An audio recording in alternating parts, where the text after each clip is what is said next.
That is the most absurd statement of the year. Nice. Nice. Oh, baby. I'm in my zone, I'm feeling it.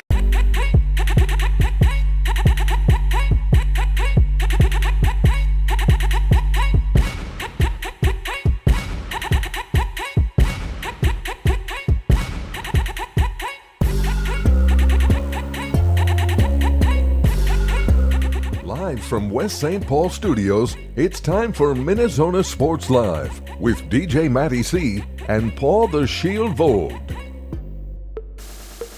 And this is MinneZona Sports Live. We are back, yes! Episode 268, yes. We are ready. We are back. We have a lot to talk about tonight, so I say we get it on with. I am your host, DJ Matty C, a.k.a. Matt Callahan, a.k.a. Callie, a.k.a. Matty C, etc. And all the way in Granite City Studios in St. Cloud, Minnesota, Paul Vogt, Shield. What's going on there, Shield? You know, if you needed a friendly reminder out there to lock your vehicles at night, because times are tough in the world right now, especially in the state of Minnesota and also in the Granite City Studios, at least the surrounding area. Forgot to lock my car Monday night going into Tuesday. Lo and behold, I come out. Everything in my car is ransacked all about, and all my change is missing. So whoever needed it probably... needed it for the most part. Just remember Of a mother duck. Just remember to lock your cars at night, people. We're in some weird times right now. Yeah, and the idiots didn't even find my wallet. So I guess that's good. You got that? I guess. I don't know. I guess that's good. Yeah, it's it's when you're doing something and then you're like you're getting out of the car, or do I have everything, and your mind's going. Trust me, it's happened to me before. Especially when you got two kids. Especially when you have two kids. Exactly. Give you a little ding for that as well. Mm-hmm. Couple things to start off the show before we get into what we're talking about. There's a lot to talk about tonight. There is.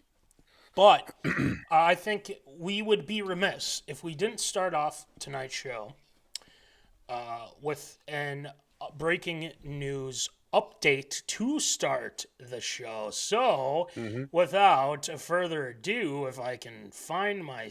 there it is.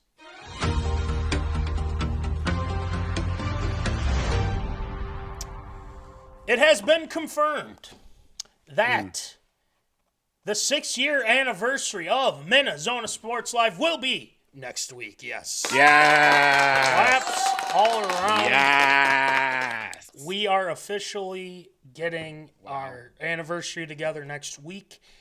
The process has begun on the Zony Awards, starting with Absurd Statement. We kind of headline a lot of the absurd statements this go-around. I mean, that's just what happens. We're paying for it. We're paying for it. But other people might pay for it as well. Who knows? There are some nominees on there already that, will have to be addressed as well. So it's up to the zoners. I mean, I said some things. Voldy said some things. Mikey said some things. Look, this is going to be interesting. This is probably one of the biggest, most absurd statements in recent memory, to be honest. That it certainly is. Yep.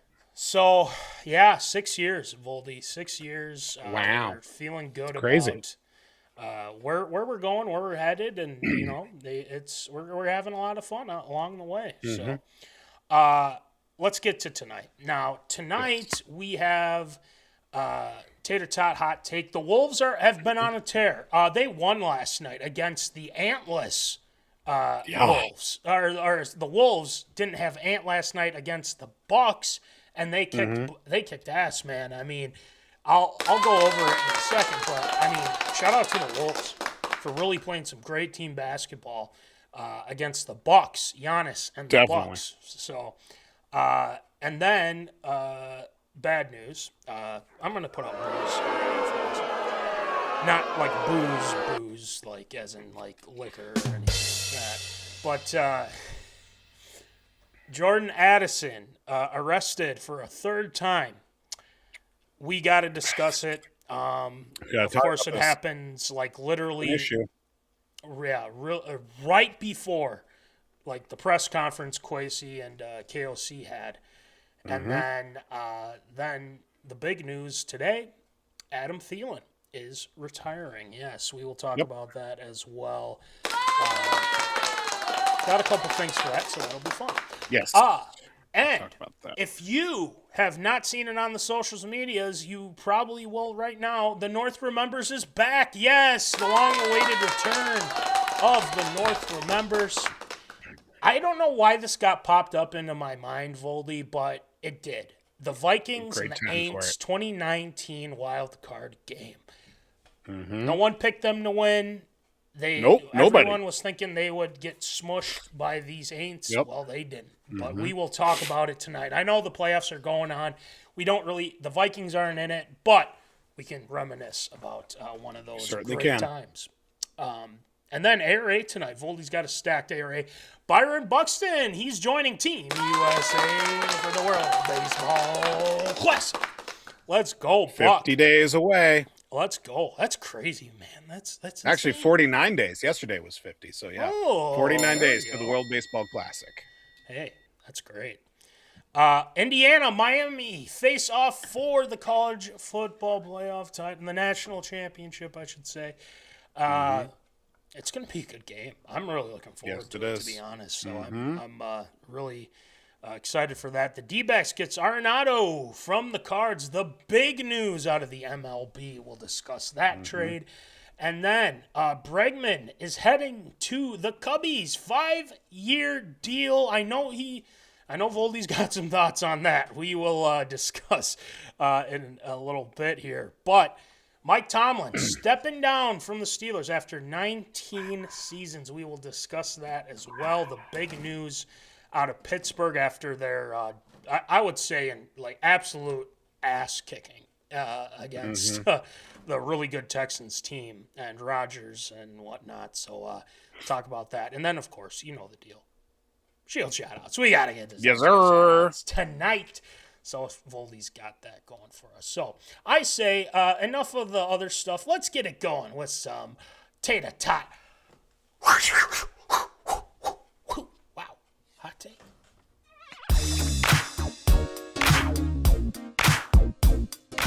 Fresh out of the oven, it's Tater Tot Hot Take.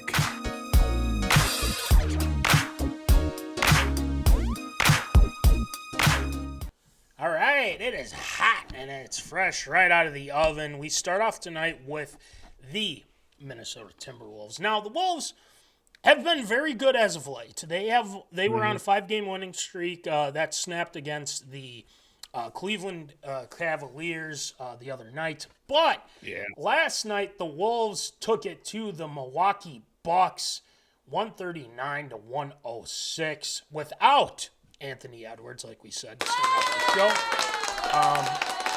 Everybody was fantastic. I mean, you look at Randall, he had 29 points last night. 29 points, 12 of 18 shooting, 4 of 7 from 3. He has been awesome.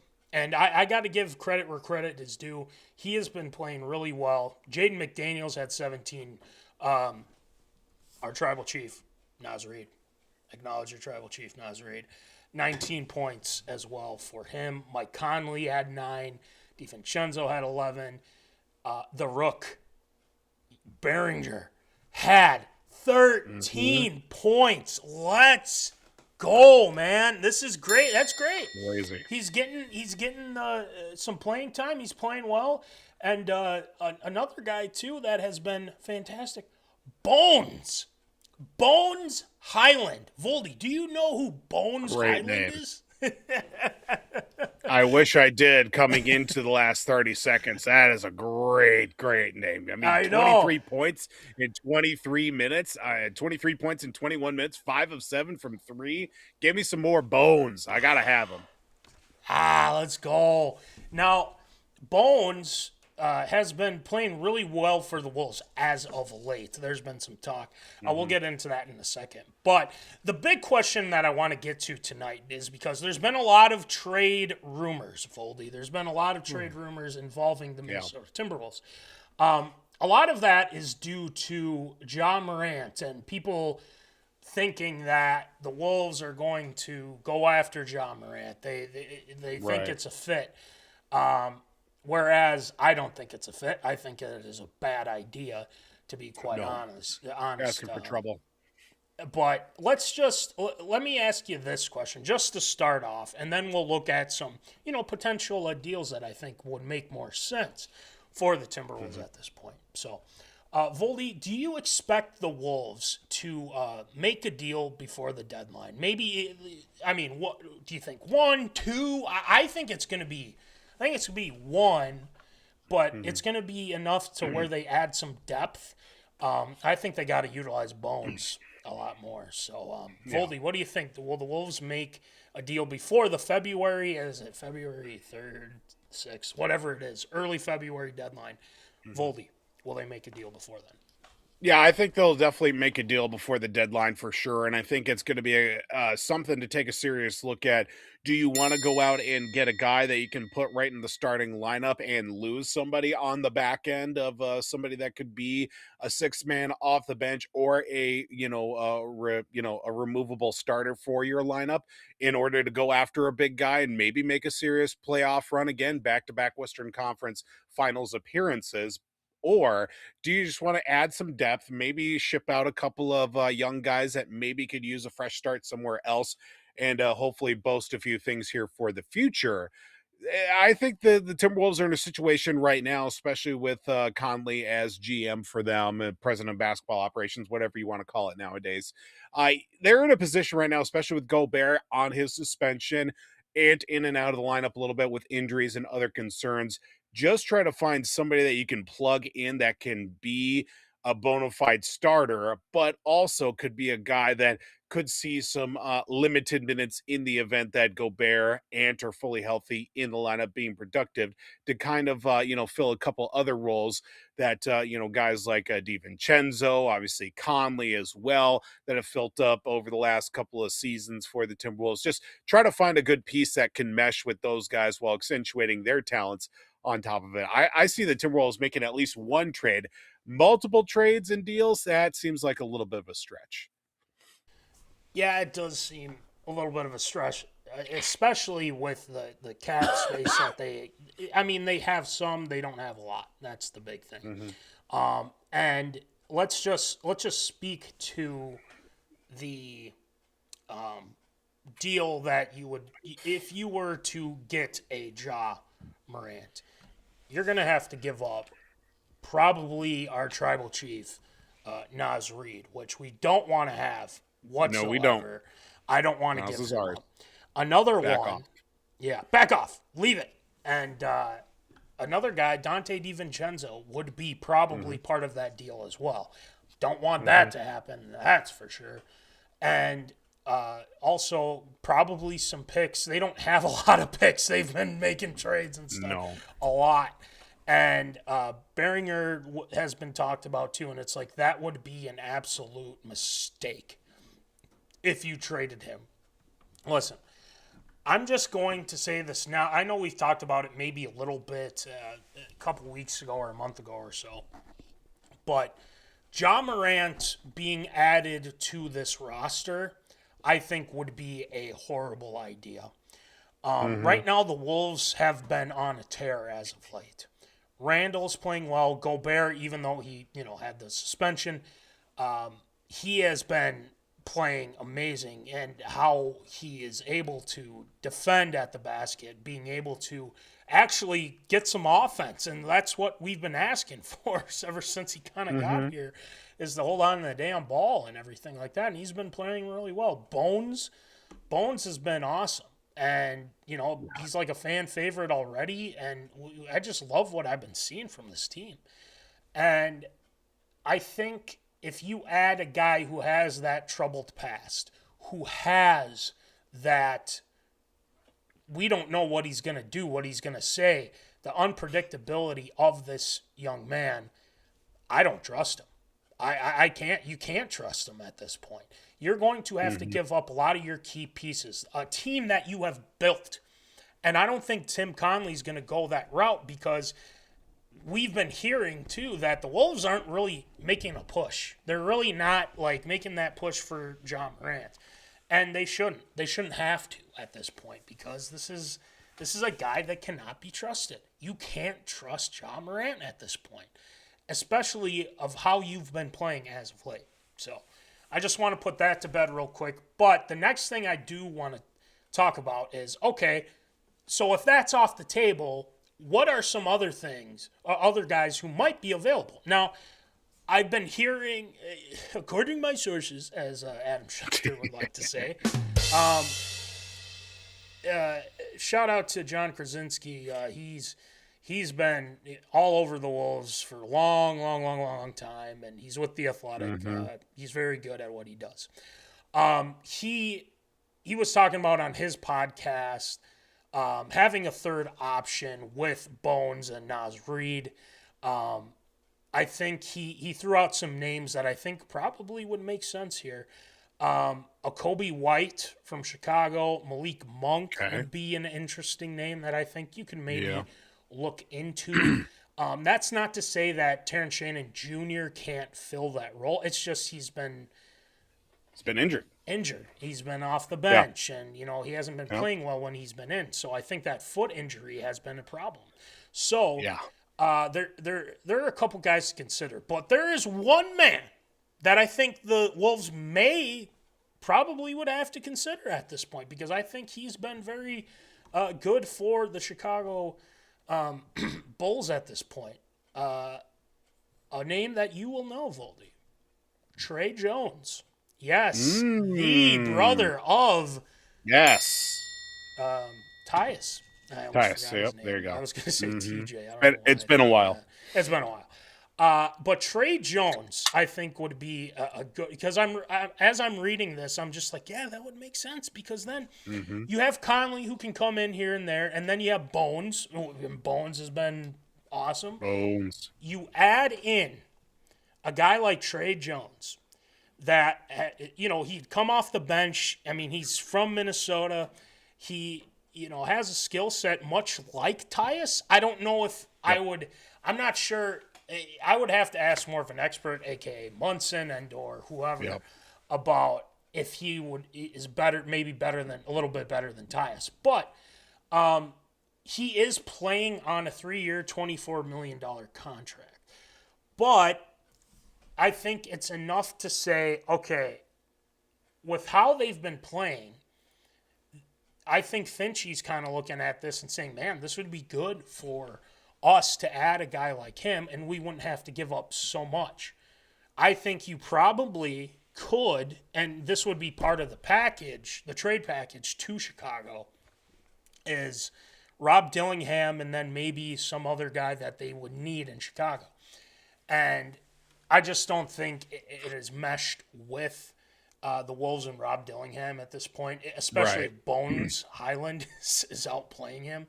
That says a lot. So, I think Trey Jones might be a guy to look at, Voldy. I think that's a possibility. I know there was maybe some thought with LaMelo Ball. I think that might be a tough swing. It's a bit much. But out of those couple, Voldy, I mean, would you probably say Trey Jones out of that with LaMelo in the mix and obviously Ja? What do you think?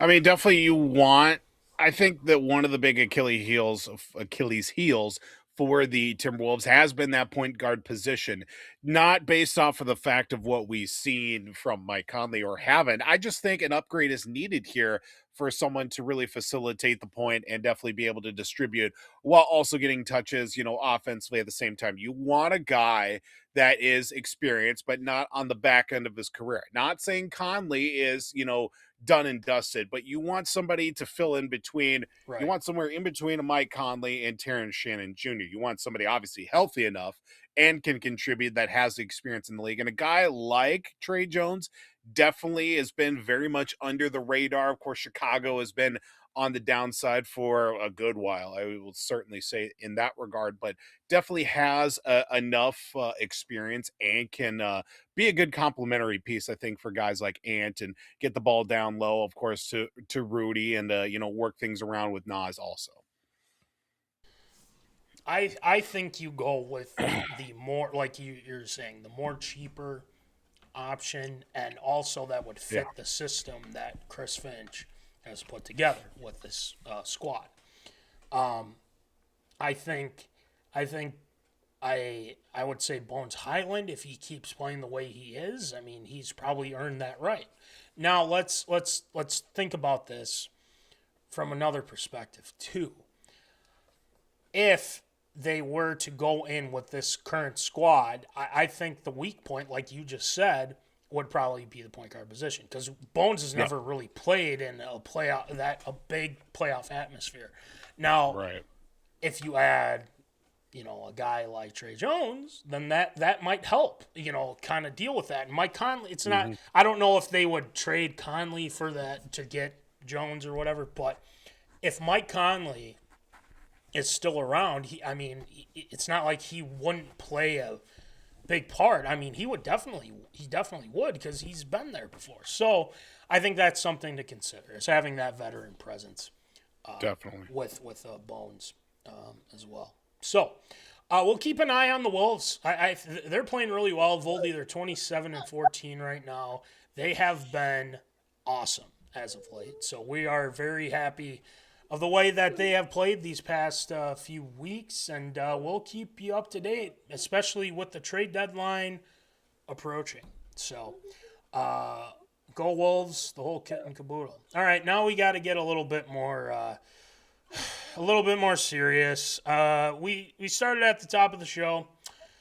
Jordan Addison has been, in fact, arrested again. Yes, cue the booze. When I first saw this, I wasn't surprised. I was just disappointed. I was very disappointed, and especially when Jordan Addison did this before a big press conference that they had to move back for this whole situation that had been going on in Minnesota. We won't get into that, but I just look at this situation, and him trespassing and everything like that, and at this casino, and refusing to leave and stuff like that. It makes me think, like, what the hell is going on here?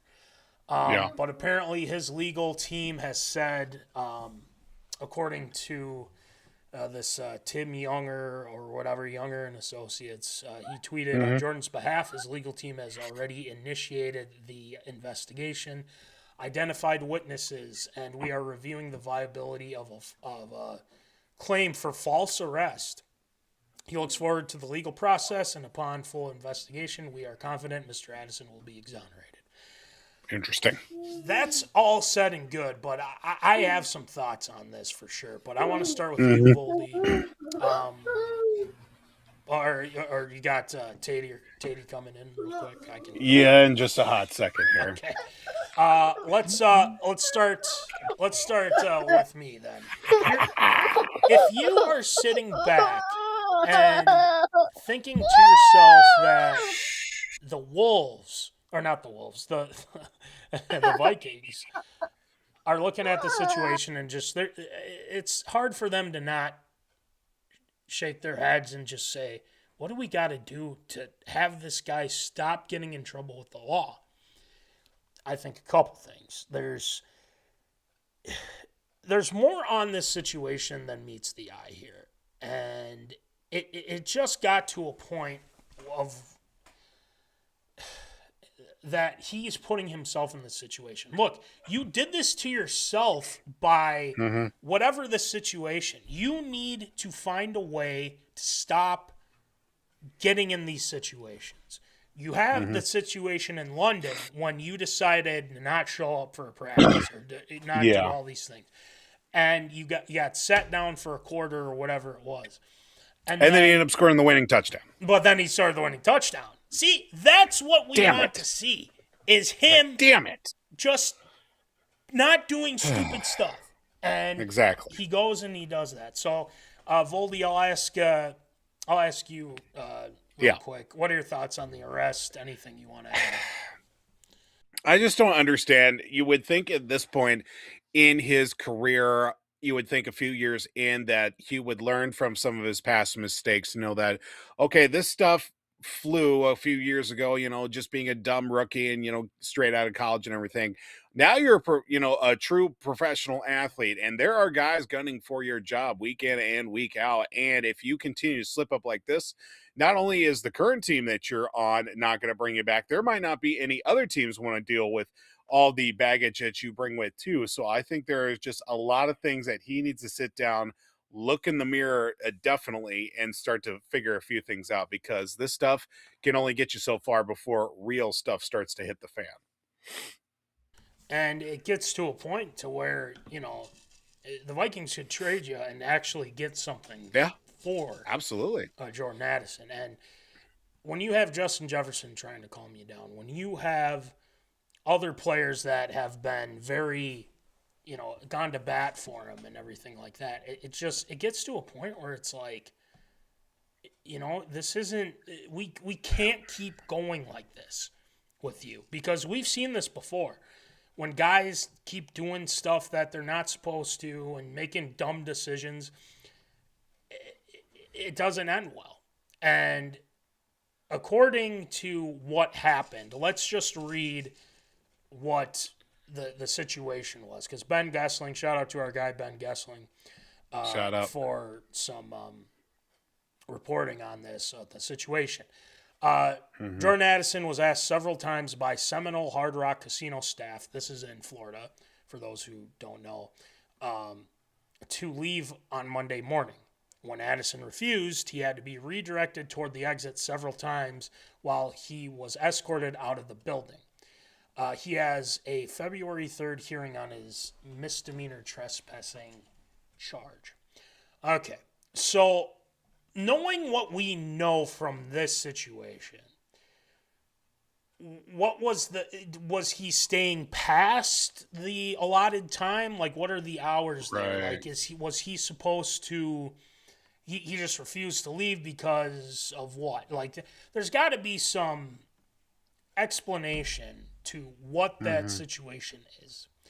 And, I think KOC and Kwesi kind of said, we're trying to get the facts here. This literally just came across our radar, like maybe an hour or whatever it was before this whole press conference. Right. And, I want to give Jordan Addison the benefit of the doubt, but it doesn't help his future as a Minnesota Viking.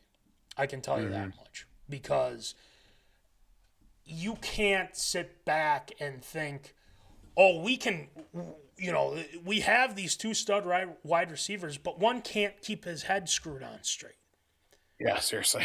So Jalen Naylor, his emergence has been very good.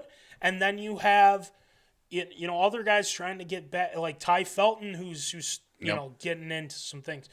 So, you got to have a sit down with him and say, what are we doing? Like, seriously, stay home if you're going to act like a jackass. And, when you're asked to leave, just leave. Who cares, man? Don't make a scene and then get arrested. So exactly. It's just frustrating. And he's got all the talent in the world. He does. It really is. We've seen it. The guy had that touchdown against Detroit, and, he played, had his flashes, but he dropped a lot of balls now, too, this past season. A lot. Was he not focused? Like, what's going on? What more can the Vikings do to help this guy get his head on straight? I don't know. And, I know that his dad is very vocal on Twitter and everything like that. And, he gets mad at, like, players and stuff like that. Well, why is your son doing all this weird stuff? Like, seriously. Like, what's going on here? So I think that's something you have to consider as well. The Vikings are definitely looking at the situation and saying, it might be strike three. It might be. And I think he's running out of he's walking on very thin ice at this point. And if he's exonerated and everything's fine, then we don't have anything to worry about until the next incident, which I hope it doesn't happen. I hope it doesn't happen, but you got to be wary of the situation. So hopefully this is the last time we talk about Jordan Addison being arrested or doing something weird and stupid and everything like Hopefully. that. So let's take... Yeah, let's hope. Let's hope. Let's take a second to acknowledge, and yes, well, obviously acknowledge our tribal chief. That's the whole deal with Nas Reed. But let's take a second to talk about Adam Thielen, who, yes, he did retire. Congratulations to Adam Thielen. I know it didn't really work out this end of the season. It really got to a point of him just really wasn't involved in the offense as much, but it got to a point of him not being able to really kind of get that same magic that he had in previous years with the Minnesota Vikings. I think with Adam Thielen, he has been another Viking legend. I think he's Ring of Honor, Hall of Fame. I would say yes just because, but at the same time, there's others that would argue not. I mean, look what he did. He was an undrafted guy. Oh, did you know that he's an undrafted guy? That's something else. But anyway, I look at this as a positive. It's not like he was sitting back and, he wanted to come back. It's just he wasn't utilized, and he said, I want to try to compete. So, hey, there he is. We're just talking about one Adam Thielen. Voldy, he retires. Yeah. We gave him claps, the whole kit and caboodle. But, Voldy, what are your thoughts on Adam Thielen retiring? What do you got? I mean, just, obviously, you kind of had a feeling that this was going to be the last go around for him. Him coming back after, taking a bit of a pay cut, even just to come back, and what it cost the Vikings to bring him back. And then just, unfortunately, it just wasn't in the right mix for him to be a productive member of the team. I'm not sure what all really went into, the game planning and everything, trying to make him a part of the offense. It just really didn't really seem that he was being utilized in a multitude of ways. And then he ultimately gets traded to Pittsburgh, or he gets released and then picked up by Pittsburgh. They get bounced out of the first round of the playoffs again. We'll talk more about that here in a little bit. But yeah, I mean, just him finishing off his career. I know that he said when he left and gave that little goodbye when he was released that he would be back to retire with the Vikings. So hopefully he'll get that one-day contract, so that way all bygones can be bygones, and then obviously his career will finish properly. Yeah, and he is such a classy guy, and he knows. I understand why he. Because you weren't seeing any really impact at all, and especially what KOC wanted to do with the offense and the quarterback play obviously was a whole another thing to consider at this point too. But like I said before too, Voldy, the Ring of Honor for sure. Obviously, I think you and I both would say that he'd be Hall of Fame at some point, but other people would say, no, he wouldn't be. Yeah, I was having a conversation with about this with a couple other people. Ooh, yeah. Hall of Fame, I don't know. Hall of Very Good, definitely. Yeah. Hall of Very Good. But Hall of Fame, I mean, if we're going to be, throwing him in there, there's a bunch of other guys that definitely need to go in too. Yeah. There are some guys that are just barely making the cut list of Hall of Very Good to Hall of Fame. Right. And I just think you look at what undrafted. Oh, did you know he was undrafted? Yes, Chris unfortunately. Collinsworth. Yeah. And he worked his way up. He didn't start off, he's wide receiver right away. He was on special teams. Yes, he was working his tail off. He blocked a punt and he did everything in his power to play for his hometown team, and he did. And he really broke out after it was probably 2016, and then into Minneapolis Miracle, and beyond that as well. And he was a pro, he's a Pro Bowl wide receiver, and all power to him for that. So we just on this show we want to congratulate him, throw out claps to Adam on retiring.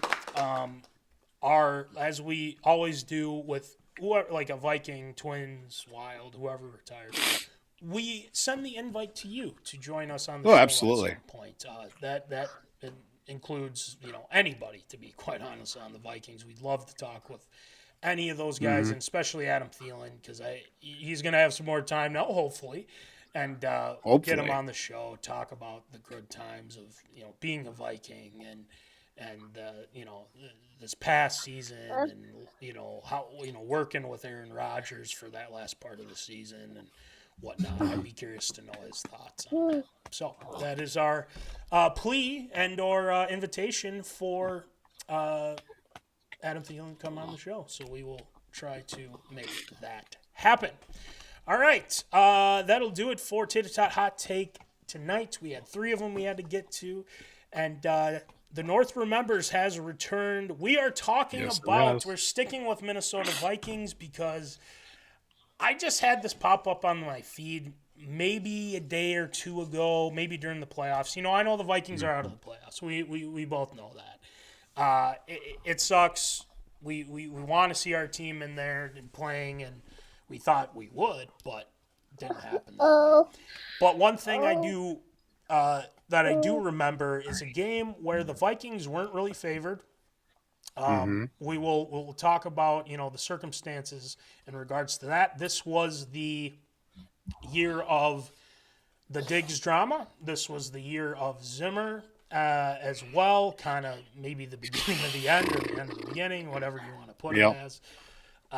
But they were a playoff team. They weren't picked to win against the Aints, and proved a lot of people wrong. So I say we get it going for, first time in a long time with the North Remembers.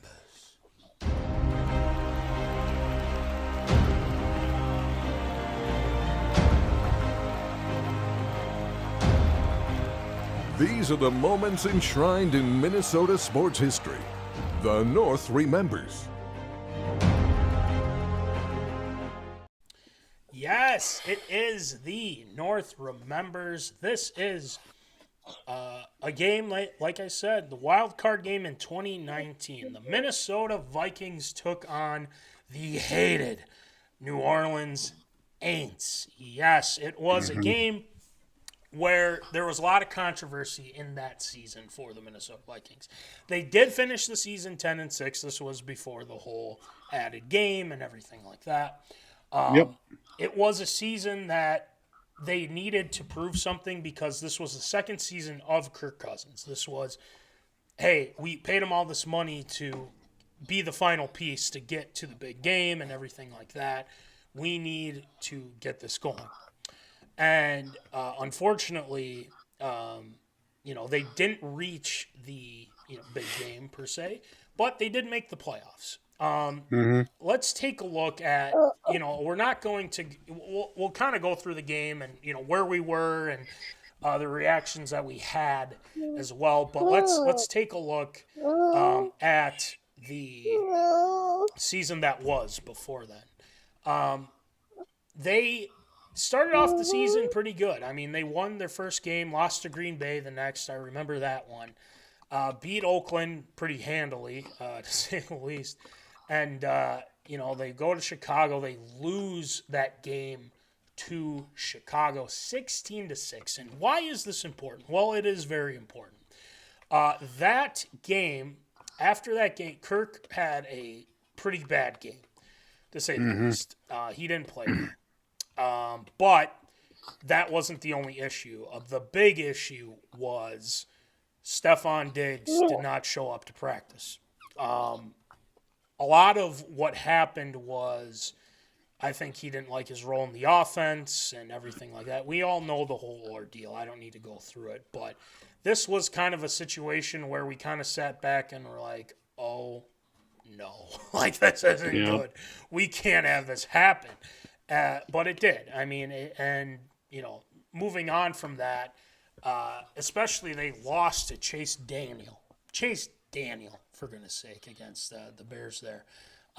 Then the next week they played against the Giants, played pretty well. Adam Thielen got hurt in that game, did not play the next game, and they played the Eagles, and Diggs absolutely went off. I think he had 2 touchdowns, over 100 yards and everything like that. So everything should be fine and dandy, right? Well, not really, to be quite honest. I won't go through every game, but the Vikings did not finish the season very strong. They lost to Green Bay on Monday night in Week 16, 23-10.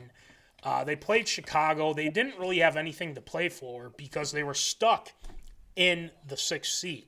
I mean, they were the lowest seed, but they were already locked into it, so it kind of went from there. Voldy, let me ask you this before we get into the matchup and everything like that. Like, you and I remember that season because, I think this was the game. After this game, we started up the show, if I'm not mistaken. And then, we talked about I think we might have talked about, I can't remember. We'll have to look at the first episode again. But, Voldy, what do you remember about this game specifically, and what were your thoughts going into that game? What do you got? Yeah. Obviously, with the Vikings being the 6th seed, they didn't really have a lot of momentum behind them, or at least a lot of people behind them. Nobody really thought that the Vikings were going to do anything. I mean, the Saints going into this game 6-2 at home. I mean, 13-3 on the season as well. You've got Drew Brees in the absolute prime of his career, and then you've got you've got Michael Thomas when he was still a relevant factor. You've got Alvin Kamara who go off for 120 all-purpose yards each and every game. I mean, let's not talk about the sickening Christmas Eve contest where he absolutely lit up the Vikings. We're not talking about that. But then just a creative overall defense that they had too, with guys, on the defensive line. You had a young Trey Hendrickson. You had guys like A.J. Klein kind of busting out of nowhere. Marshawn Lattimore, the up and coming of a guy by the name of C.J. Gardner-Johnson. I mean, there were a lot of guys in this mix here that definitely proved a lot of problems for the Vikings, and it had proven in the past. But for the Vikings on their side, again, this was kind of a make it or break it type of matchup too. Being up early in the contest, taking a lead at halftime, 13-10, eventually leading 20-13, 20-10 actually at one point going into the fourth quarter. And then unfortunately you can't keep Drew Brees as long down as you possibly can. But ultimately, it worked out great. The two things that stick out in my mind of this contest, Adam Thielen's huge late game conversion in overtime to extend the drive, and then Kyle Rudolph calling game with the supposed push-off. But hey, that's just a good body positioning on his part to separate, get the game-winning touchdown, and ultimately the win. Well, I think, going into this game, I didn't have a lot of confidence either. I didn't really think that they would do much. Now, the Ants were coming off from the season before, the whole pass interference thing, with that situation against the Rams, and they got screwed out of that, and they tried to take it to court and everything like that. And it's like, this team is the last team to complain about calls. Not going to get into that. 09, but the thing is they wanted, business wasn't done. Like they wanted to get back and get this done because they didn't have a lot of cap space. They still had this pretty much nearly the same team that they had against the Vikings in the Minneapolis Miracle. And now we're jumping forward 2 years to similar team, Kirk Cousins obviously in the fold, not Case Keenum. And this game just did not favor the Vikings whatsoever. Everyone talked about Kirk Cousins in the playoffs, them not being able to get it done in the play, they're going to want revenge for the game in the playoffs, Minneapolis Miracle. But the year after that, they did play us at our place and they beat us, but there wasn't a lot of hope, to say the least. And the way that they played in that first half, and the way that Zimmer, and this was before, this was probably one of the last years of a really good defense that the Vikings had. And you had Barr, you had Danielle, you had eversongriffen, you had Linval, and Xavier Rhodes was starting to struggle at that point because he got his contract and it just went downhill pretty quick. Yep. But he actually played pretty well in that game. And this was Alexander Madison, our guy, Tyler Conklin, friend of the show. Adam Thielen fumbled in that game. It was like the first drive, I think it was. The first drive, and he fumbled to start off things. So it didn't go well, but the Vikings held up. What Zimmer did, which I think he needs to be, we have to give him a little bit of props for this. He took Danielle, he took eversongriffen. He put them in the interior of that line because I think they still had Armstead and Ramczyk on both sides. Very good tackles, and he's like, let's just put them in the interior and see what they can do. And boy, did they ever give Drew Brees some trouble. He was sacked 3 times. He threw an interception. I think he fumbled as well, and we recovered. I think you got to look at this situation and say, oh my God, this is a great game plan by Zim and his defensive coaches. So this team was all over them. And like you did say too, it's hard to keep them down, especially when they're trying to get back to, unfinished business as well. But that OT, I think we finally saw what Kirk Cousins could do under that type of pressure. And what he did with the Minnesota Vikings at that point and made that awesome throw to Adam Thielen, like you said, Voldy. I couldn't believe my eyes. I thought this whole time this team was going to lose this game because of all the uncertainty and how they ended the season and everything like that. But they proved everybody wrong. And I think made some people believers. Now, let's get to the touchdown, like you said, with Rudolph. Now, that play, and I think the referees did say later on there wasn't enough contact on that play to make that be a offensive pass interference, and I agree with them. Kyle Rudolph made the play of the game, obviously, and Kirk Cousins throwing up that fade was perfect. Especially, he had that height advantage over I think it was it was something Williams or something like that. I can't remember exactly. Let's see. Let me get to the recap here. I bet I could find it. Who it was? Rudolph, Thielen, blah blah blah. Let's see. P.J. Williams. That's who it was. Okay, P.J. Williams.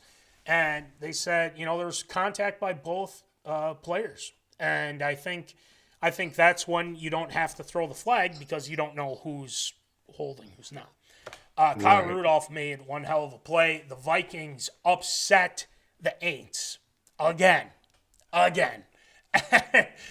I was shocked beyond belief. You saw the video of me freaking out at the Kerf doctor's house when I was living in Granite.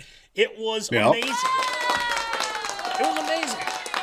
And they were complaining about the call, and it's like, you couldn't beat us. We went to your house, and we beat you. We beat those Couldn't stop them on the Aints. first drive. That's right. And you know what's interesting? The head coach, Sean Payton, my enemy, he actually said something that I didn't think were possible. The Vikings deserve to win. Wow. Isn't that something? Dalvin Cook in that game too, Voldy. He missed the last 2 regular season games with a shoulder injury. I did not realize that. Scored 2 touchdowns and had 130 yards from scrimmage too. So, Voldy, do you remember watching that game? Were you at somebody's house? Were you at Woods and Shore Studios?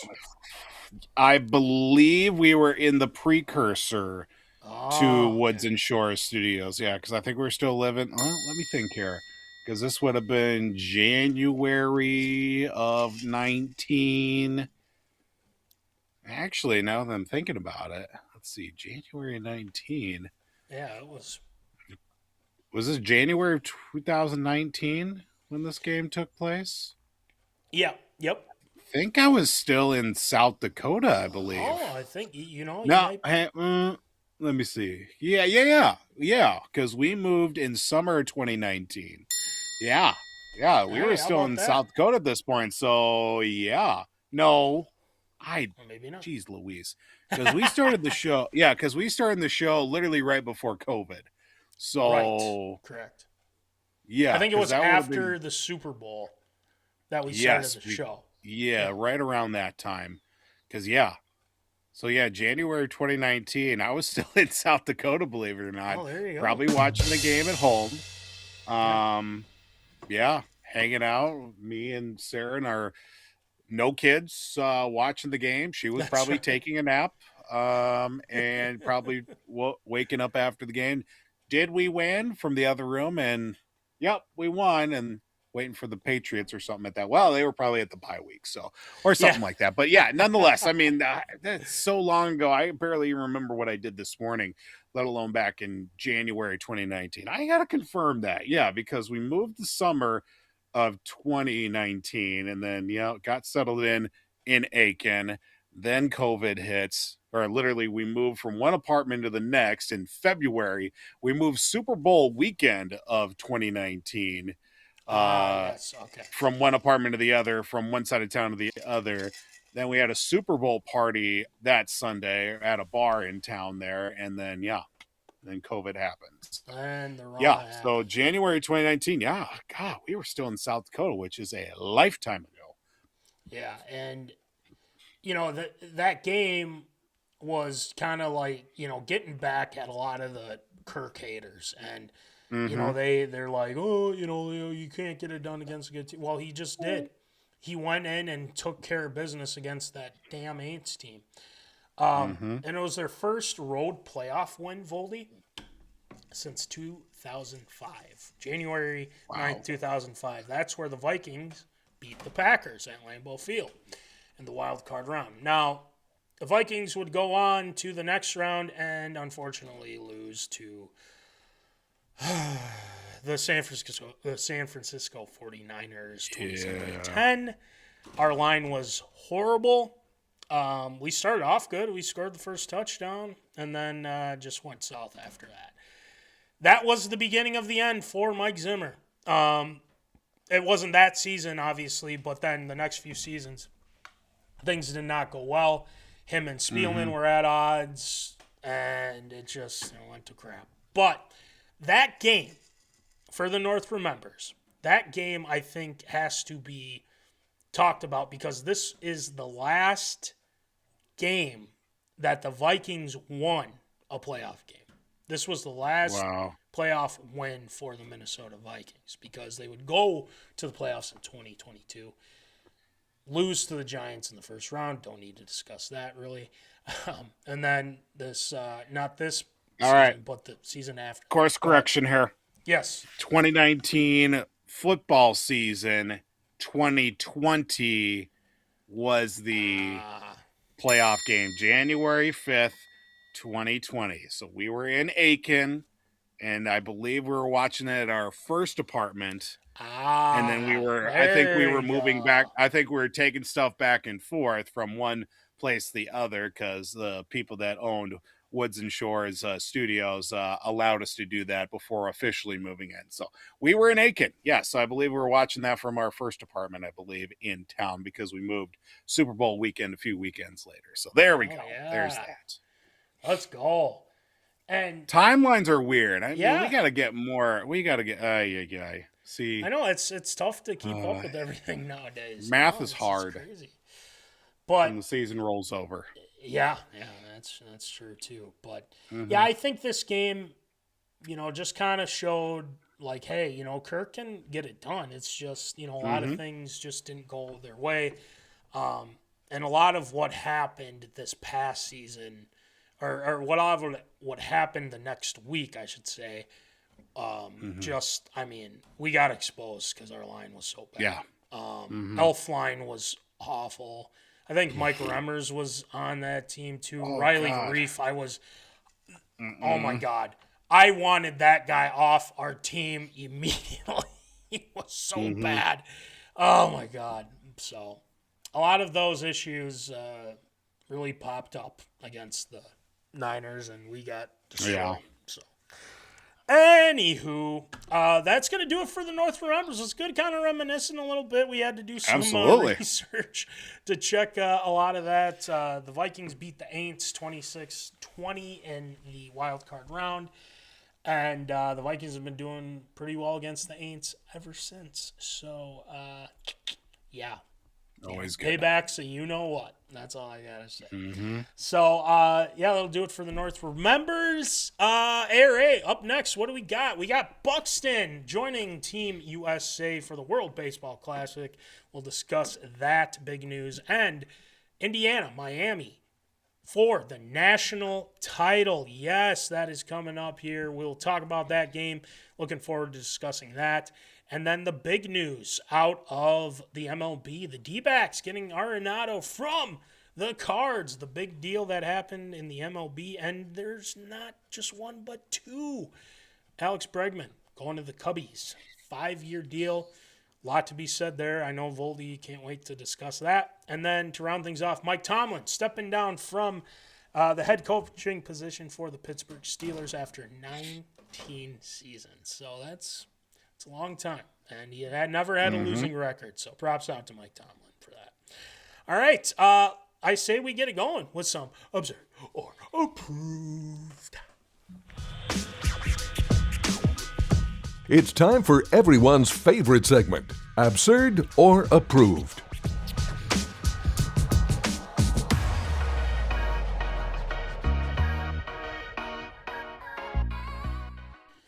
All right, it is time for Absurd or Approved. So, Voldy, why don't you rattle them out for us, please?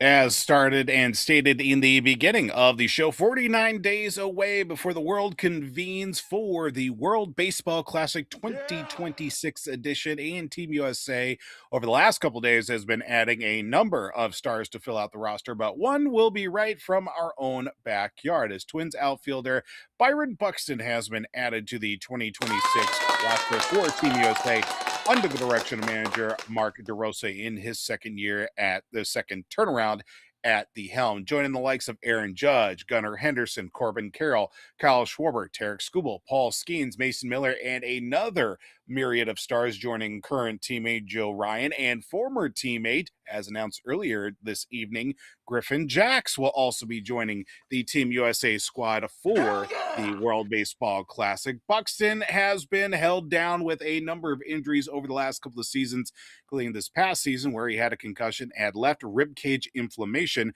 but still recorded highs of 35 home runs, 85 RBIs, 97 runs scored, and 24 steals over 126 games, which also earned him his first Silver Slugger. For the Buck Daddy himself, the Buck Truck, is it absurd or will Buxton carve out a spot in the lineup with Team USA for the World Baseball Classic?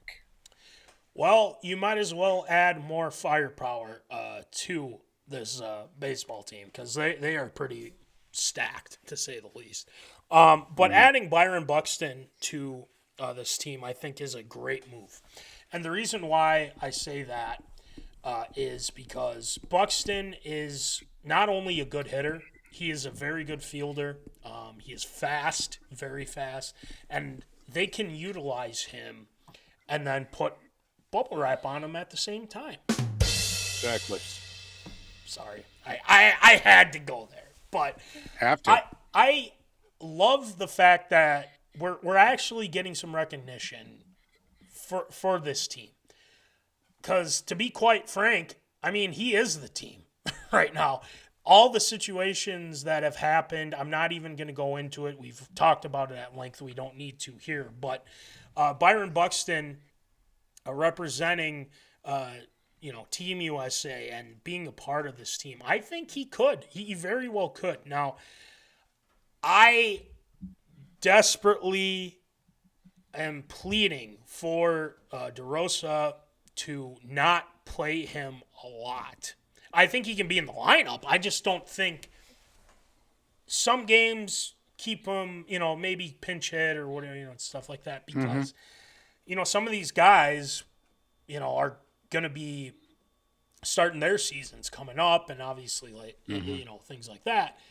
Let's make sure that Buck is not injured and running into walls and everything like that. Like, I think, if they get into the last few games and they're in the finals, go all out. You go right ahead. But the issue being is if he gets hurt, I mean, the Twins are already screwed, to say the least, but they'll be more screwed if they can't get it going. But to answer your question, though, I mean, yeah, I think it's got my stamp of approval. I think he could carve out a spot. Now, I just think there's a lot of firepower with this squad because we just talked about it last week, I think, with Bryce Harper. He joined the team as well. You add in guys like Judge and just this plethora of really good pitchers, really good outfield guys and everything like that. Will he be an everyday starter? I doubt it, but he could definitely find his way in the lineup, and I think he'd be very useful. I mean, I liked what he did this past season, especially under the circumstances that they were. He wasn't as injured as much for the Minnesota Twins, and hopefully that he can do that for Team USA. So I'm going to give it my stamp of approval. I know this might be a little controversial, especially with all the star power that they would have. But you know what? Why not? Go Buck. Let's go. Go Team USA. So, Voldy, what do you think? Yeah, of course, of the notable commitments that have already been thrown out for Team USA with, of course, their outfielding position. Buxton does include the likes of Aaron Judge. You do have also in there Corbin Carroll and Pete Crow Armstrong in there too. So of those four guys, you would imagine one of them would be a designated hitter. And most likely, my guess would probably be either Kyle Schwarber or Judge to throw in there, you know, he could definitely have one of those guys come off the bench. But for Buxton, he does provide a nice bit of utility for this lineup because of the fact, besides, of course, the bat, he does have that great glove defensively. And, of course, he can run also even in his advanced age. He can still swipe a bag or two. Late game situation, if you need him to pinch run for somebody, or if you need him in a situation where he needs to come off the bench to provide a little bit of spark too. I could see him finding his way in the lineup. It all really comes down to matchups as well. I mean, if you want to throw if they're going to go with a lefty pitcher, then his right-handed bat would be great to have out there. You know, especially defensively too, late game replacement on defense. He can definitely still has a step in his play as well. So I definitely say it's got my stamp of approval. I think he finds his way in the lineup here because you just don't know whatever D-Rose going to, you know, try to put together with this roster. Obviously more guys coming in. Maybe some guys have to bow out early for a myriad of reasons, but they'll definitely find a way to get him in the lineup for sure, especially with being a carved out veteran of his caliber. Right. Voldy, I actually do have, it's slight breaking news, but, you know, I think it's relevant to what we're talking about right now. So let's get it going. Is it now? I mean, it's not big, but, you know, it's kind of cool. The Minnesota Twins have announced that Joe Ryan is number 73 of the top 100 players of 2026. So that's good. But, you know, what concerns me, as I think it was today or... that he got pulled from Twins Fest, yeah. Not a good look. Not a good look. No. No. Not really. A lot to be discussed, especially with this awful offseason that they've had already. You could look at that in 9,700 different ways, and all of them end up looking bad. Yes. And especially with this franchise. So, maybe it's his brother's wife's sister's cousin's friend's uncle's getting married, or maybe he's got a hangnail appointment that day, or maybe he's getting traded. I don't know. There's 78,432,386 different ways you could look at that, and all of them still look bad.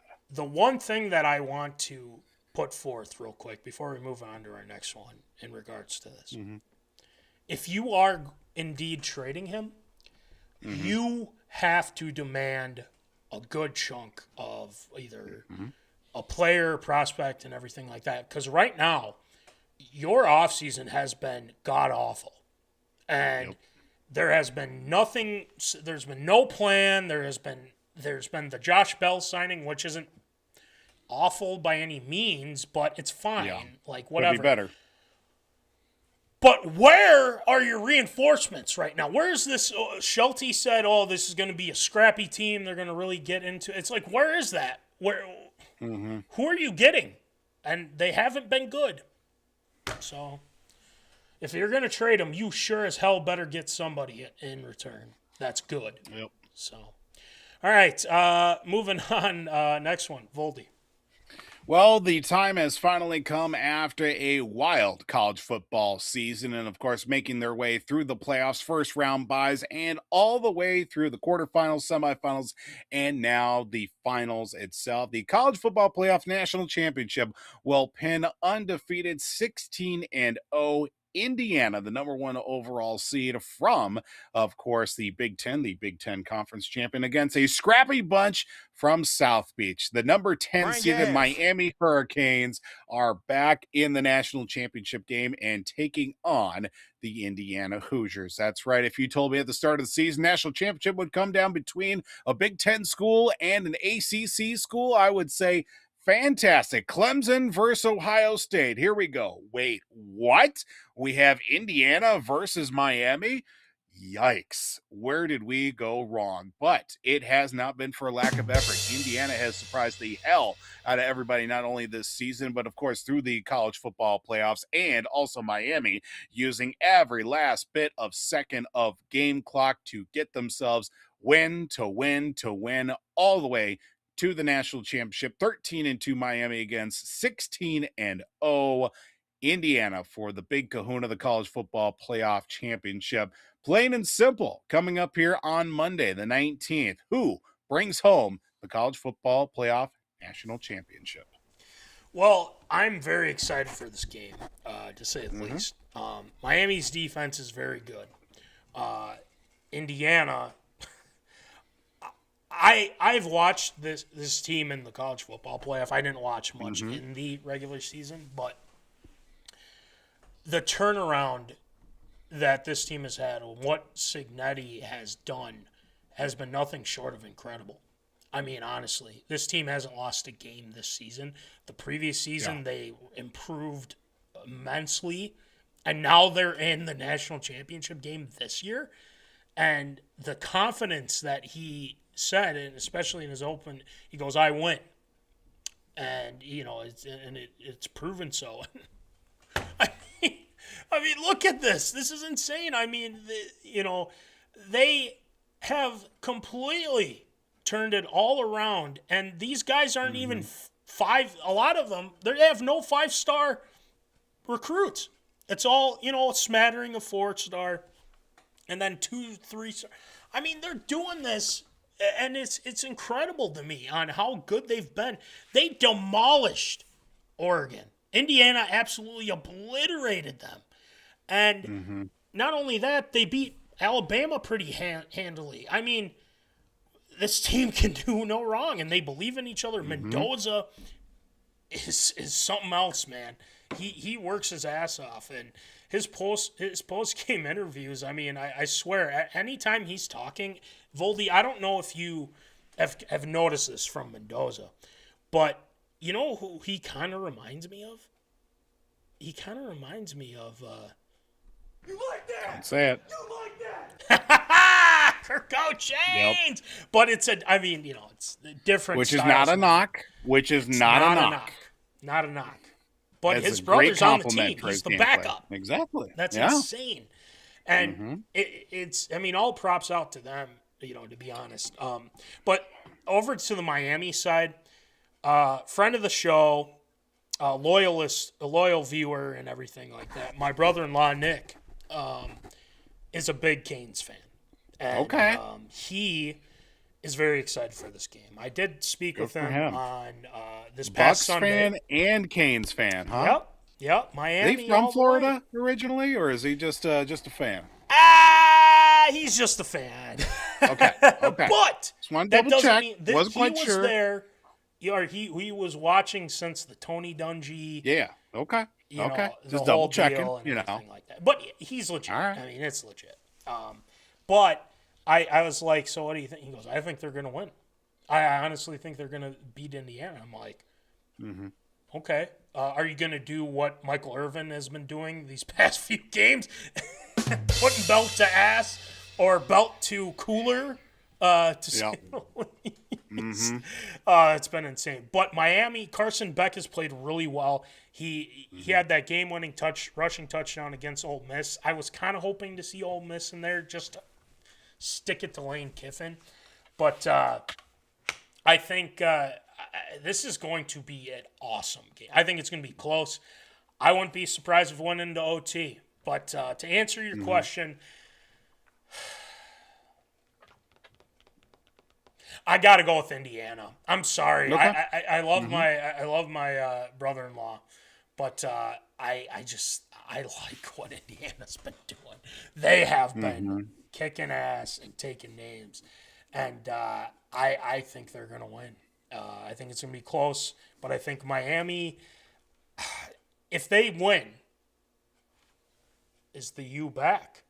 Is the U back if they win? A lot to be said with that. So I'm going to take Indiana, Voldy. I think they're going to win the national championship. But doesn't mean the U can't get back. I think they probably could. So They Voldy, probably could. what do you think? I've always said there are 3 for sure college football programs. When they're good, college football is good. It's USC, it's Texas, and it's the U. That being Miami. I certainly do reminisce the old days of Miami playing in the Big East, in the old Orange Bowl, taking it to Louisville, taking it to West Virginia, and putting belts to asses for sure with their, first string all-pro offense and defense that first-round draft picks that go right to the NFL and have success at that level, but there have been some hard times down in South Beach for sure, with the turnover in program, with the many violations that they had to the program over a number of years. Of course, leaving the Orange Bowl, going to Hard Rock Stadium. Let's not even forget that this is going to be pretty much a home game for the U because they're playing it at their home field at Hard Rock Stadium in Miami. Now, at the same time, you got to give complete hats off not only to Mendoza, the Heisman Trophy winner for Indiana, but Curt Cignetti. Google him. He wins. He does that each and every place that he goes. This guy's been coaching so long, he coached Phillip Rivers at NC State as his quarterback coach. That's how long he's been at it. And Nick Saban had nothing but glowing things to say, not only as one of his assistant coaches, but even talked about his dad, talking about how Kirk Cignetti's dad was one of his coaching mentors. That's how long the Cignetti name has been significant in the college football ranks. And of course, we hear about it now because of the success that he brought from JMU, winning a national championship, helping them transition from the FCS to the FBS level, and now here at Indiana, taking them a team that was fledgling, to say the least. They had a couple of cups of coffee back when Michael Penix Jr. was a quarterback for them before he took his talents out west to Washington and had a little bit of excitement there. And now taking it to the next level of being a college football power and putting some respect on the IU for the Big Ten. Now, with all that being said, there's one thing I look at here, and that should be significant of note. There is one player on the Miami roster that has a chance to be a back-to-back national champion, and I bet you can't. I bet you can't name who it is, Matt. Okay. He's a running back. I'll give you that. I'll give you his position. He is right a then North Dakota State running back. I don't know the name, though. I'm blanking on his Marty name. Brown. Marty Brown is his name. Won the national championship with NDSU last season. Has a chance to go back-to-back here, of course, from the FCS to the FBS level here with the national championship. I would certainly like to say that.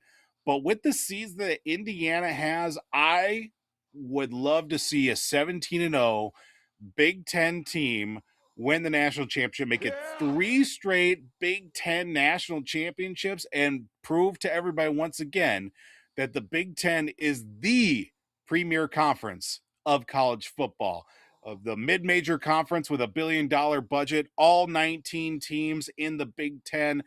Oxymoronic as a statement as that ever is. I'm going to go with the Hoosiers. Cignetti, Mendoza, the whole squad there.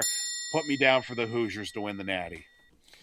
I wouldn't be shocked if Miami wins, and props out to them. I think that's great. But I think this is going to be a great game. I think it's going to be absolutely awesome. So, all right, next one, Voldy. Well, we head to the world of Major League Baseball, where significance in the offseason market continues to grow. Where is a multi-time Gold Glove winner and Platinum Glove winner Nolan Arenado was taken away in a trade from the St. Louis Cardinals to the Arizona Diamondbacks, making his way back to the NL West after the $31 million that will be covered by the Arizona Diamondbacks to cover the $42 million remaining on the contract of Nolan Arenado after the 8-time All-Star, and of course his efforts after a turbulent end to his tenure in the Cardinals organization. It came to an end here with this trade. Of course, still a couple years left on that 9-year, $275 million contract, of course, with, what you are going to get out of Nolan Arenado with that great defense and, of course, a great bat that he does also provide. Of course, the D-backs not too far removed from when they reached the World Series a couple seasons ago with that young squad that they do have, but have yet to find a lot of consistency in that team, even with the youth getting more and more experience, but yet nothing really to follow behind it. Now, with, of course, the NOS being as log-jammed as it can be with the Padres, with the reigning champions in the Dodgers, and, of course, now you throw in the likes of the Diamondbacks with Nolan Arenado in the mix. Is it absurd or approved? Will the Diamondbacks be NL West champions in 2026? Well, they're coming off a season where they were 80-82. They need to add a little bit more of star power to their team, and I know that adding a guy that has had success and has been very pretty much one of those guys that you want on your team, especially he's got the 10 gold gloves, 6 platinum gloves. He's a hell of a defender.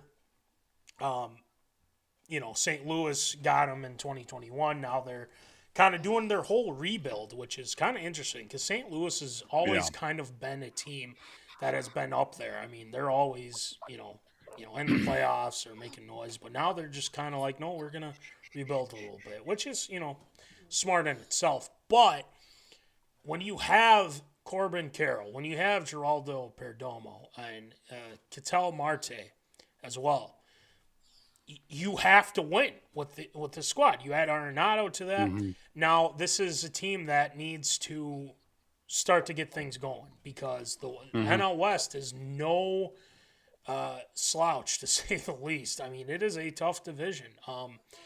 But, I want to say yes, but I think it would be tough because you have the Dodgers. You have the Padres. You have the Giants in there as well. I think it's going to be tough for them to surpass.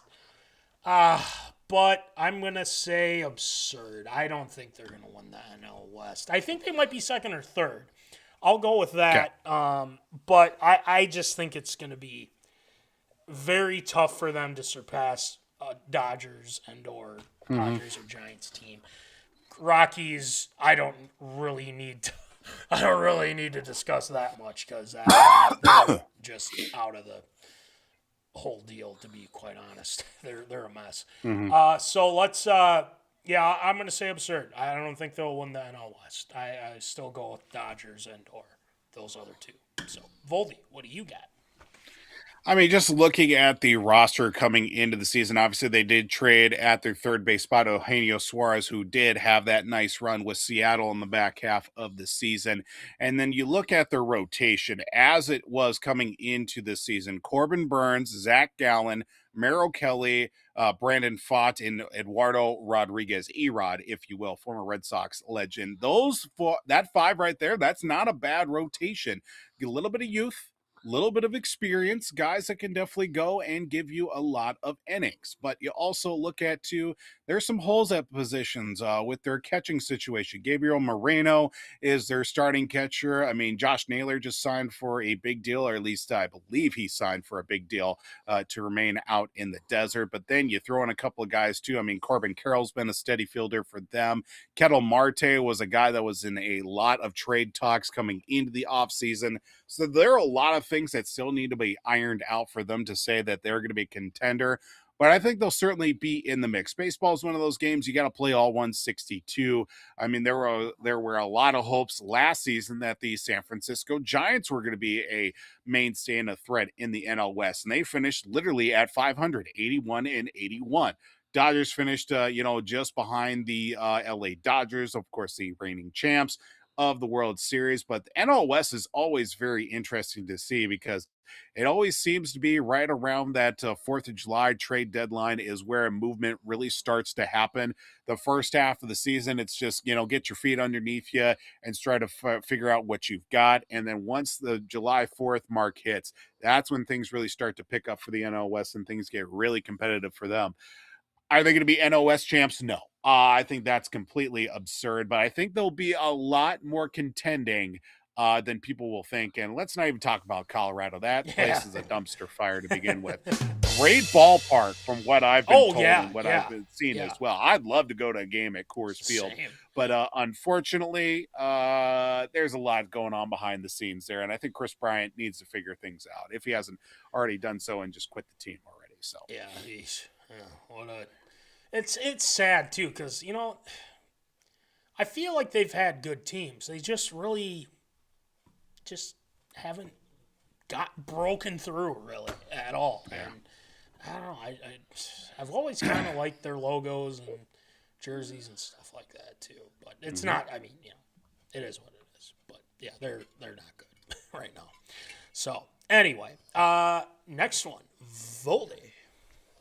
Today in the world of Major League Baseball announced yesterday, Alexbregman, formerly of the Houston Astros and the Boston Red Sox, signed a 5-year, $175 million contract with the Chicago Cubs. The three-time All-Star also will be joining the club after 1 year after its failed pursuit of him in free agency. Of course, he did sign a contract with the Red Sox last year, took the opt-out as a $40 million player option, opted out of that with the Red Sox.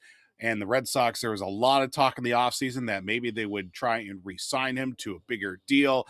11 home runs, 35 RBIs, but, slowed down for a good chunk of the season with a quad injury and ultimately falling out of the wild card series in 3 games against the New York Yankees.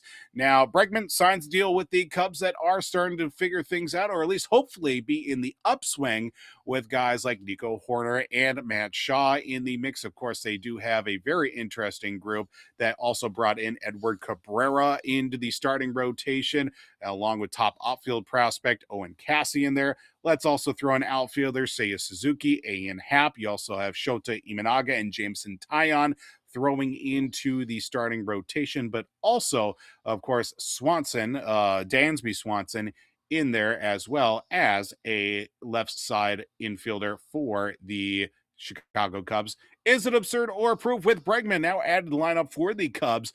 Will the Cubs be back in the playoffs in 2026?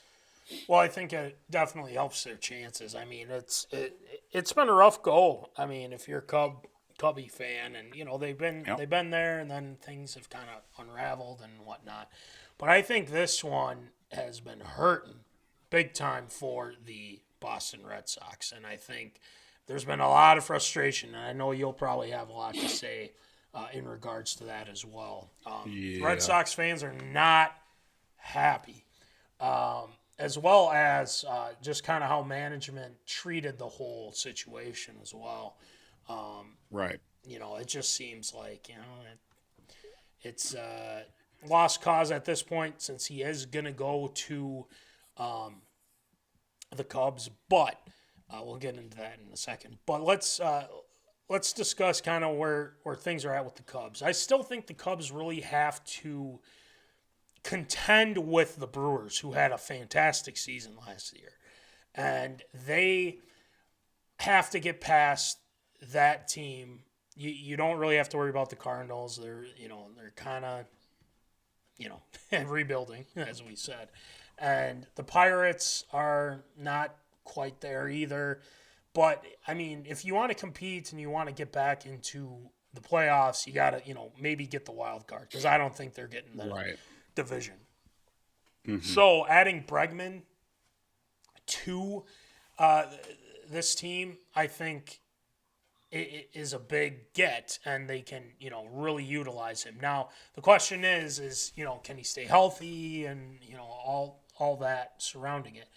But when he's been out on the field, he's been very good. Now I, for one, think that the Cubs will probably get a wild card spot. So it does have my stamp of approval. Now, will it be to the point of, them contending or going far? I don't think so. But there's a lot to consider with the Cubbies. I still think they're kind of on that precipice of getting back, but I don't know if they make a big run. But yeah, I think they'll make the playoffs this year with him. Okay. So, Voldy, what do you think? So let's start with the elephant in the room here, with the Red Sox not being able to re-sign Bregman. Everything from this past offseason, getting him into Boston, and how that affected the lineup with a stalwart over at third base in Rafael Devers. Devers had a few things, big contract signed for him.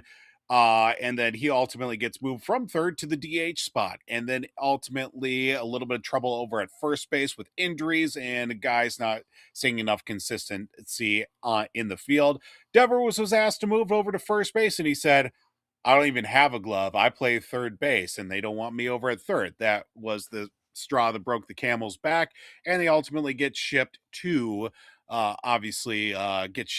San Francisco, where I guess I'm going to say the Red Sox won that trade so far, given the fact that he had such a lackluster season for them down the stretch. But then looking at how things really happen, then Bregman gets hurt for a good chunk of the season. You're forced to call up some of the top prospects in baseball. They do fairly well, competitive, sneak their way into the playoffs, but unfortunately, there was just not enough going on here for this team. They have some young guys that filled in some key spots, and of course, they've made a couple of signings as of late, but losing Bregman, even with all the talk that they were going to re-sign him and get him for a deal that was definitely worthy of his time, and especially give him another year in Boston, or at least another few years in Boston after a, lackluster debut campaign, it was all moving in the right direction. And then just the bottom fall out of it. And I think maybe some miscommunication or disgruntledness between Bregman and Alex Cora and the front office just all ended up egg on the Red Sox face, and he ends up going to Chicago. I think Chicago definitely be in the mix for a playoff spot. They definitely had their moments last season, of course, with Imanaga and, of course, Seiya Suzuki for them, for sure. Pete Crow Armstrong is definitely coming into his own as a big-time player for them. Nico Horner. You've also got, Ian Happ, who's been there for a number of years. I think Chicago will definitely be in the mix for the Central Division title. I'm not going to say no. I'm not going to say yes or no, but I think they'll definitely find their way in the playoffs. It's got my stamp of approval. Watch out for them Cubbies. Yep. Who knows? You never know. All right, last one, Voldy. Well, stepping back into the world of the NFL after 19 years at the helm, where he was defensive coordinator for the Minnesota Vikings, Mike Tomlin is hanging up his time in the Steel City of Pittsburgh as head coach. 53 years old, never recorded a losing season as head coach for the vaunted Steel Curtain Steelers, as he unfortunately was bounced out of the first round of the playoffs Monday night against the Houston Texans 30-6. And of course, with even the successes they had in the regular season, of course, recording winning seasons, trouble making it out of the first round of the playoffs has been the Steelers' MO for a number of years. And can you remember the last time they did win a playoff game with, of course, the likes of Mike Tomlin at the helm of course, his tenure with the Steelers. Of course, 13 times in the Pro Bowl, winning the AFC North, 13 times as making the playoffs, 8 times as a AFC North champion, and of course, never having a losing season. Of course, with now Tomlin stepping down as head coach, and believe it or not, Matt, 53 years, the Steelers have only had 3 head coaches, believe it or not. Hard to believe that is been a thing. While you look at the other side, during that same tenure, the New York Jets have had, I believe I saw it earlier, between 15 to 18 head coaches in that same span. From Chuck Noll, Bill Cowher, to Mike Tomlin, there have been double digits in coaches for the New York Jets. Now, with Tomlin hanging up, of course, the whistle, at least for the Steelers, that is it absurd or approved? And I just had it right in front of me, and I somehow closed out of the document. So give me just half a second here to open this up for pausing for dramatic effect. And technology wants to work with me. Yes, no, maybe so. Is it absurd or approved? The next coach in Pittsburgh will have immediate success. Absurd or approved? This is where it gets dicey. Mm-hmm. And the reason why I say that is because there's a lot to consider here, because there's still a lot of coaches that are doing interviews and getting together their where they would fit, and teams are starting to reach out to other guys too. Right now, when I saw this, and I knew this was going to happen. The Steelers going out for Brian Flores for an interview. He got another interview with the Commanders. Apparently, he went over to Washington and did an interview as their DC or whatever, which I don't understand why he would do that. But it is what it is. But shout out to Mike Tomlin. Look, I thought when he unfortunately left the Minnesota Vikings, and I think it wasn't when they went to the NFC Championship game. I think it was the year before that when he left, and I think they won the Super Bowl 2 years after he left the Vikings or whatever it was. Yes, that sounds right. That was against the Cardinals. And because it was Cowher who was head coach. They won the Super Bowl, and I believed he stepped down either after that season or the season after. yeah, So it would have been, his first year would have been, I believe, 2007, 2008. Yeah, that sounds 2007, right. actually. Yeah.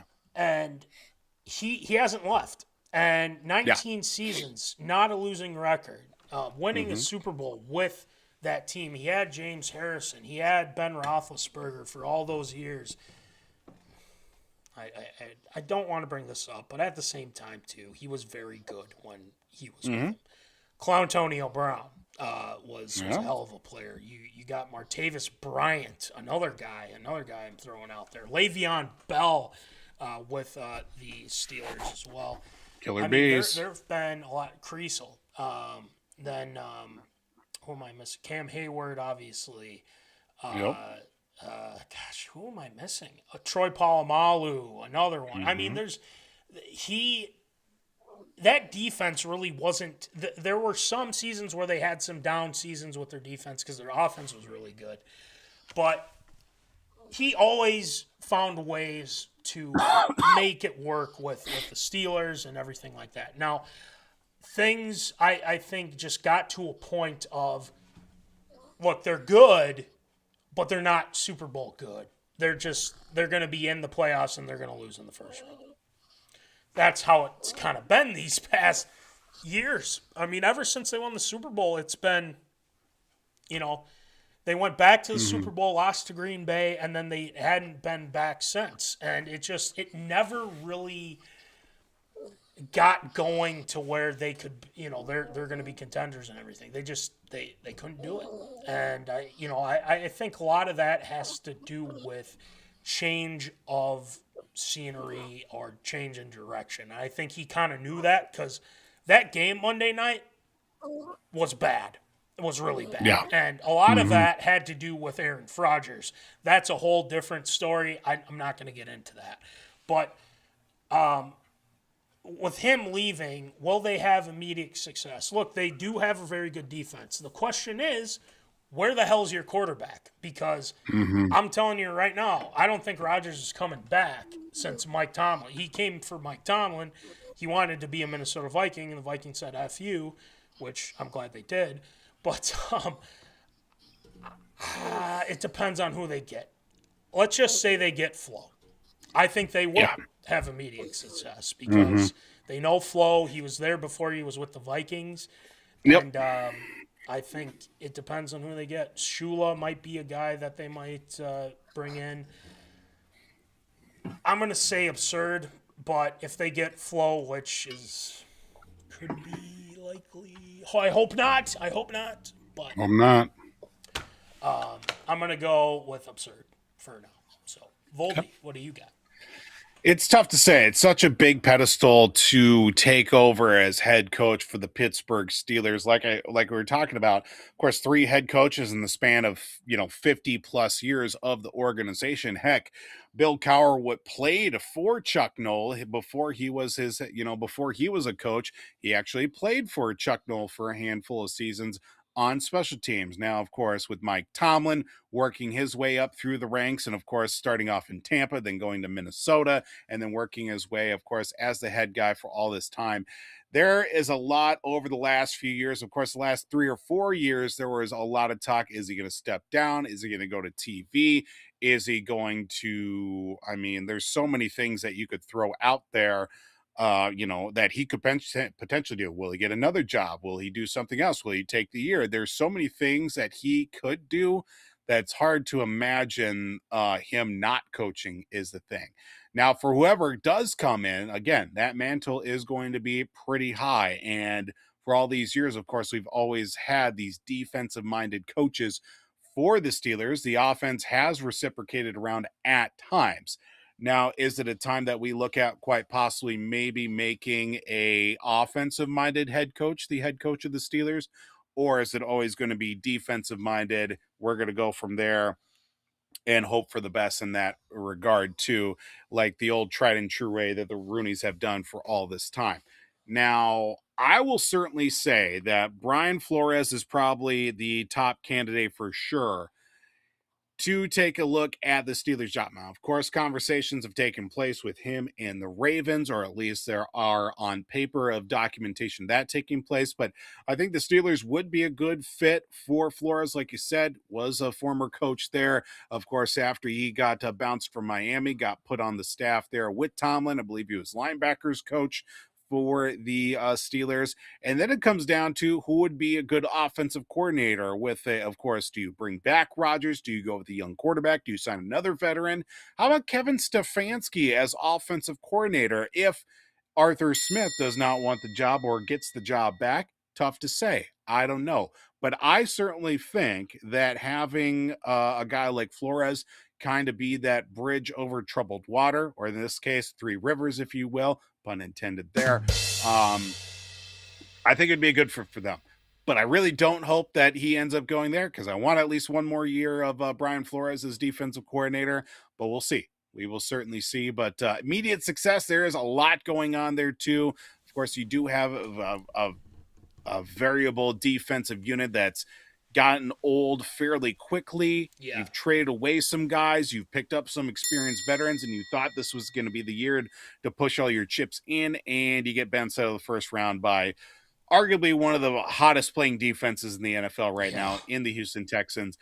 Offense in the second half of the season was stagnant, to say the least. After a hot start for the Steelers offensively, they just could not get enough going offensively. Will they have immediate success? I'm going to say no. It's going to be absurd. Yeah, I just think it's tough to follow that. I mean, I think they refuse to do a full rebuild, to be honest with you. But I don't know. There's a lot to be said. By the way, before we move on, I just want to quick say, too, that Mike Tomlin loved his time in Minnesota. Definitely, for sure. He mentioned that when Thielen came, and he said, I love my time in Minnesota. I wasn't there long enough, but, I was just like, and I'm just like, damn. I wonder what would have been if the Vikings, got sick of Childress or something and just sort of like, Mike Tomlin, why don't you take over the Vikings? Maybe? I don't know. But anyway, congrats to him. We'll see where it goes from there. Maybe it's TV, and very likely I assume. But that'll do it for Air A this time around. Great job as always, Voldy. Thank you, sir. We have a Shield shoutouts. We got some Shield shoutouts to get to. We do. That we need to get through, or got to get to. So let's get it going. What's up? Shoutouts. Shield shoutouts.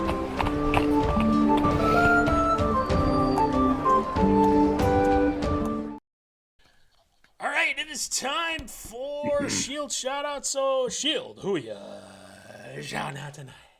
Well, we do have to send a word of Shield shoutouts to finishing off the regular season and, of course, the season as a whole to Will Reichard, the NFC Special Teams Player of the Month, only missing 2 kicks out of the regular season, which should not be counted against him, even though they went off the wire cameras and, of course, all of that goes into it, too. Right. I'm still calling Illuminati and collusion because if those kicks don't go through, Vikings win 2 more games and quite possibly in the playoffs. But, hey, what do I know? I don't know much of anything. And, of course, not a Pro Bowler, Will Reichard, even though he was, Special Teams Player of the Month and by far one of the best kickers in the NFC North, if not the entire NFC this season. Do have to send a shield shout out to former friend of the show, I guess maybe still friend of the show, to former Minnesota Vikings wide receiver and also was a member of the Detroit Lions at a time as well. isaacfruetche, former RCTC Yellow Jacket, Caledonia Golden Knight as well, and a former Golden Gopher wide receiver. isaacfruetche was named to the Minnesota Golden Gophers football team as a wide receivers coach, of course, formerly with Northern State University in Aberdeen, South Dakota, and after last season as offensive coordinator for the University of North Dakota football program.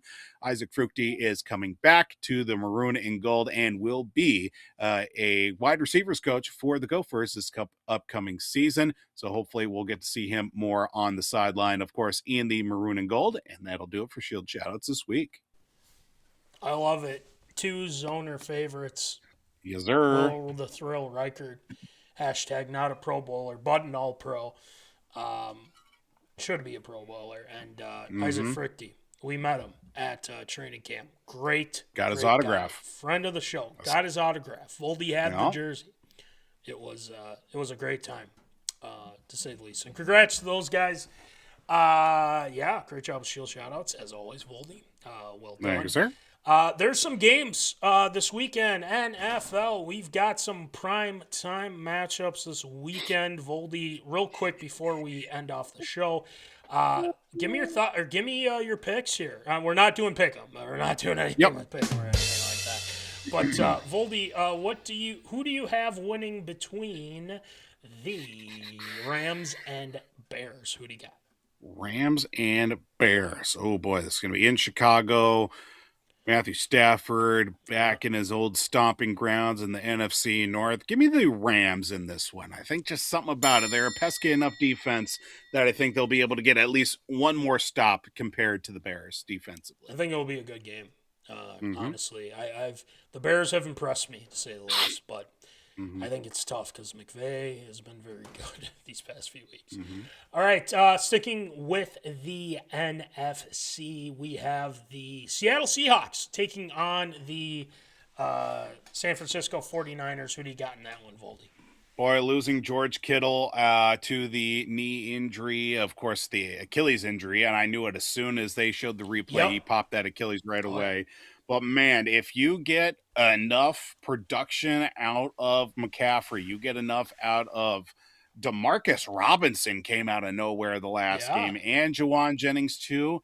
Brock Purdy, he distributes the ball, gets it to Tonches as well at the tight end spot. They'll certainly make some noise. But will the 1 week break come back to hurt or to help Seattle, especially big game Sam Darnold? Which Sam Darnold are we going to get? Are we going to get the 3 touchdowns, no picks, or no touchdowns, 4 picks in primetime action? 14-3. You know what? I'm going to go Seahawks on this one. Oh, boy. I don't feel comfortable about either pick. Either way, I would not feel 100% about it. Well, let me say this, and it's not controversial but it's true. This is the biggest game in Sam Darnold's career. I'm telling you right now, because this is a make or break. Can you show that you can be a playoff guy and get it done? Because last season wasn't the case at all. Sadly. He needs to have a great game. He needs to win this game. If they lose and he throws a pick to end it, that's why the Vikings didn't think he could get them to where they want to go. So, real quick, let's go to the AFC. It's going to be a good one. Patriots and Bills. Voldy. I think I already know. You talking Texans Bills or Texans Patriots or? Oh wait, I thought it was Patriots Bills. Am I losing my mind? No. We got to get that championship weekend for that to happen. I think. Yep, you're right. My bad. Texans, Patriots, Voldy. I think I know who you're going with this one. Patriots. I mean, I think if if don't turn over the football against the Texans defense, and you continue to run the ball effectively like they did, and also be able to find some stretch plays down the field, Patriots win that game handedly. All right. That's going to be a good game. I think that defense is going to be tough. Both teams. I mean, Both teams, definitely. The Patriots rocked, absolutely destroyed. What's his name? Justin Herbert, and they just couldn't. You do feel bad anything. for the guy at You this do. point. You do. It's almost like a hate crime or something. It's like, man, I don't want to, but I have to. Yeah, it's the truth. Last one, Voldy, Bills and Broncos. Coming into last week, Josh Allen had not won a road playoff game in his career. 0-5 coming into last week. Held on for a win in Jacksonville, but holding on for a win is better than a blowout loss for sure. I definitely think this will be a good one. I think just Josh Allen is on a different level. I think he's been playing hurt the last 7 weeks, whether it's a hand, whether it's an ankle. I mean, he is just loaded up on God knows what, enough Toradol and or all sorts of amphetamines to the point where he feels no pain at this point, and he is playing on God tier right now, and he's going to be playing with that new daddy energy here pretty soon with, of course, him and his lovely wife, Haley Steinfeld. Congratulations on the pregnancy, as people would say. But I think I got to go the Bills on this one. I think the Bills, they're just on a different level right now, and I think they've secretly got a good mix of weaponry for them, and I think they'll find a way to get it done again. Nobody circles the wagons like the Buffalo Bills. So, screw Sean Payton. I think they're going to get exposed against that offense. Or that offense is going to get exposed. And I think Allen's going to come up with some heroics. So I got Bills too. All right. I just wanted to quick go through that just because it's a big weekend for NFL. But guys, we got the cool hats. I got my set now. I got the Wolves one. I got the Minnesota Vikings one. Oh, by the way, I've got the can I find it? Where did it go? The Twins one as well. There it is. Or however you want to interpret that one. Do what you will. So we got those hats. North Dakota hats Voldy has as well. And we've got these other hats as well. The awesome Vikings, the Wild one here that I will throw up. There it is. Here yes, we can get that $20, $5 shipping. Gophers, Wild, Vikings, you know the deal. And as well as these. So got the OG hats. Make sure you check those out. We got the sweatpants, the quarter zips, the sweatshirts. No more tumblers, by the way. Just FYI on that. Winter caps we got the stickers, so make sure you check those out.